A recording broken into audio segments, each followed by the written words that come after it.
आप critical stage पे हैं, 500 फुट के ऊपर है, जब उसके ऊपर बीम मारेंगे तो वो एकदम डिस्पर्स होके तो पूरी को ब्लॉक कर देगी। पायलट ब्लाइंड हो जाएगा। जहाजों पर लेजर मारने के बढ़ते वाकयात, उड़ान भरते या उतरते जहाज पर लेजर मारना कितना खतरनाक और ऐसे लोगों को कैसे पकड़ा जाए। उर्दू पॉइंट की वीडियोस देखने के लिए हमारा चैनल सब्सक्राइब कीजिए और बेल के आइकन पर क्लिक कीजिए ताकि आप हमारी तमाम आने वाली वीडियो से बाखबर रह सकें। अभी तक तो कराची से रिपोर्ट हो रहा था, हमारे जहनों में था सिर्फ कराची में होता था। आपने थोड़ी देर पहले इंकशाफ किया कि लाहौर आल्सो और बाकी एयरपोर्ट्स पर भी होता है। ये होता क्या है, क्या मिलता है इससे कि लेजर लाइट जो है वो जहाज पर मारी जा रही? जहाज को जब कोई खतरा हो तो एक बंदे की जिंदगी का मसला नहीं होता, बिल्कुल सैकड़ों जिंदगियां होती हैं और करोड़ों का जहाज होता है। तो आपने कहा कि क्यों ऐसा करते हैं। अब मैं क्या कहूँ, थ्रिल सीकर्स आप कह लें ऐसे लोगों को, और ये दुनिया भर में है। लेकिन अभी ये लेज़र का इशू शुरू हुआ है क्योंकि हर एक के हाथ में लेज़र पॉइंटर आ गया। 10 साल 15 साल पहले एक अनोखी चीज़ थी जिसको हम प्रेजेंटेशन के लिए बोर्ड पे दिखाने के लिए इस्तेमाल करते थे, अब वो हर एक के हाथ में आ गई है। देखिए लेज़र क्या है, अगर टेक्निकली मैं बोलूँ तो लाइट एम्प्लीकेशन और स्टिमुलेटेड एमिशन ऑफ रेडिएशन। इसमें क्या होता है कि आम जो लाइट है बल्ब की, ये फैल जाती है, पूरे कमरे को रोशन करती है, ये कोहेरेंट होती है, ये बीम फोकस होके एक पॉइंट के ऊपर जाती है। अब एक तो एनर्जी डिस्पर्स होगी बल्ब की, तो उसको तो आप सारी रात सारा दिन बैठे रहें, बल्ब की लाइट से आपको कोई नुकसान नहीं। वही एनर्जी को एक डॉट के ऊपर फोकस कर दें और आपके चेहरे पे या खुदा न खास्ता आंख के ऊपर चली जाए तो आपको कितना नुकसान पहुंचाती है। अच्छा, होता यह है जैसे आपने कहा, टेक ऑफ और लैंडिंग सबसे क्रिटिकल स्टेजेस हैं फ्लाइंग की। और दुनिया भर में एविएशन की हिस्ट्री में देख लें, जो मैक्सिमम एक्सीडेंट्स हुए हैं वो इन्हीं दो फेजेस में हुए हैं, और इन्हीं दो के लिए कंसंट्रेशन चाहिए होती है। 10,000 फीट पे अगर जहाज है और कोई लेजर पॉइंटर से उसको लेजर मार रहा है तो उसको नहीं पता चलेगा। वही जहाज अगर 3-3,500 फुट पे आ जाते हैं, आप नीचे आ रहे हैं या टेक ऑफ कर रहे हैं, तो अब उसको ये इफेक्ट करेगी दो चीज़ों को। एक तो अगर गॉड फॉरबिड वो पायलट की आंखों में एकदम पड़े, आप देखिए अचानक आपकी आंखों में तेज रोशनी या बीम डाल दी जाए तो क्या होता है, सारी कंसंट्रेशन हट जाएगी, सारी कंसंट्रेशन। अच्छा, अब अगरचे ये एक बीम है, लेकिन जब ये वो जो जिसको हम विंडशील्ड कहते हैं, वो एक परप्लेक्स शीट होती है, ये ग्लास नहीं है, वो प्योर शीशा नहीं है, ये मिक्सचर होता है। इस परप्लेक्स शीट के ऊपर जब बीम पड़ती है तो ये स्प्रेड हो जाती है, विजिबिलिटी खराब हो पूरी जाएगी, विंडशील्ड को ब्लॉक कर देती है। अच्छा, अगर आप आ जाएं कोई 500 फुट 400 फुट पे तो पूरी ब्लॉक हो जाएगी। जैसे मैंने कहा कि 10,000 फुट पे कुछ नहीं होगा, आप 4-3.5 पे आए तो तकरीबन आपकी 1/3 ऑफ उसके ऊपर डिस्पर्शन हो जाएगी, और नीचे आएंगे, और जब आप क्रिटिकल स्टेज पे हैं, 500 फुट के ऊपर है, तो वो जो पूरी शील्ड जब उसके ऊपर बीम मारेंगे तो वो एकदम पूरी उसको डिस्पर्स होके तो पूरी को ब्लॉक कर देगी। अब ऐसी क्रिटिकल स्टेज के ऊपर जब पायलट, और हर दफा मौसम सही नहीं होता, आपके जो है फॉग हो सकती है जिसकी वजह से आपकी विजिबिलिटी नहीं।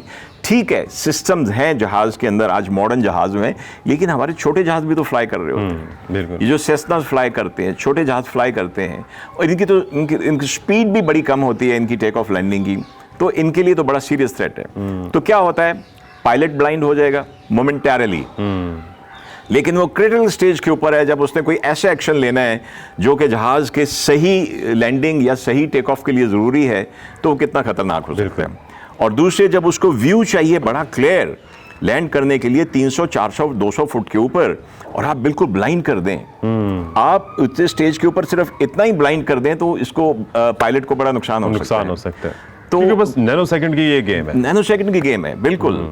तो ये गुजारिश है कि इट्स नॉट, ये आपके फन की गेम नहीं है।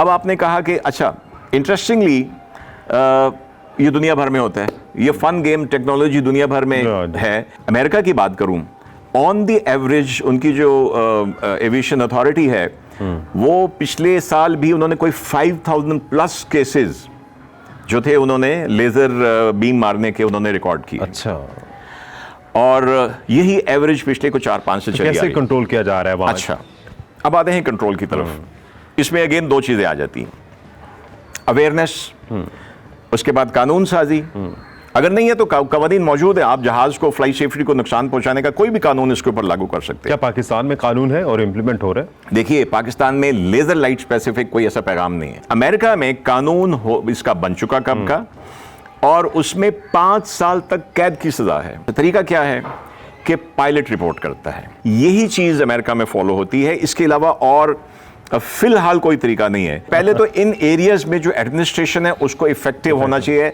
और क्विक रिस्पॉन्स करने वाला होना चाहिए। कि पायलट रिपोर्ट करता है किसको? एयर ट्रैफिक कंट्रोल को। एयर ट्रैफिक कंट्रोल के पास उस एरिया के जो भी SHO हैं या वो जो सिक्योरिटी इदारे हैं, उनका नंबर हॉटलाइन की तरह होना चाहिए, ताकि जितनी जल्दी आप रिस्पॉन्स करेंगे, पास करेंगे इंफॉर्मेशन, उतनी जल्दी चांसेस है कि उसको पकड़ेंगे। और जब हम कुछ ऐसे कल्प्रिट्स को पकड़ के कुछ उनको सजा देंगे, 2 महीने, 4 महीने, 6 महीने, या न्यूज़पेपर में आएगा, तो एक डेटरेंस होगा कि यार। लेकिन साजिद साहब, ये बात आपकी ठीक है, लेकिन अमेरिका की आपने मिसाल दी, वहाँ कानून है, 5000 से ज़ायद वहाँ पर जो है केसेस भी रिकॉर्ड हुए। यहाँ पर तो कानून है, क्या कानून के बगैर आप रोक सकते हैं उन लोगों को? प्यार से समझा लेंगे, जोर जबरदस्ती में या किसी और केस में रख लेंगे थाने में, अल्टीमेटली क्या होगा? प्यार से समझना होता तो ईद कुर्बान के अगले 2 दिन आलाइशें ना सड़कों पे पड़ी होती। ऐसे ही है ना। नहीं, एक कानून का बनना और कानून की इंप्लीमेंटेशन जरूर। मैं समझता हूं कि अभी भी कवानीन मौजूद है जहां के जहाज की सेफ्टी को कोई नुकसान, कोई खतरा पहुंचाने वाला काम करे तो उसको उस कानून के तहत सजा दी जा सकती है। लेकिन एक स्पेसिफिक इसके बारे में अगर कानून बन जाए तो बड़ा ही वो एक फिर उसमें कोई गुंजाइश नहीं रहेगी वकील सफाई के लिए कुछ करने की। तो ये बहुत ज़रूरी है।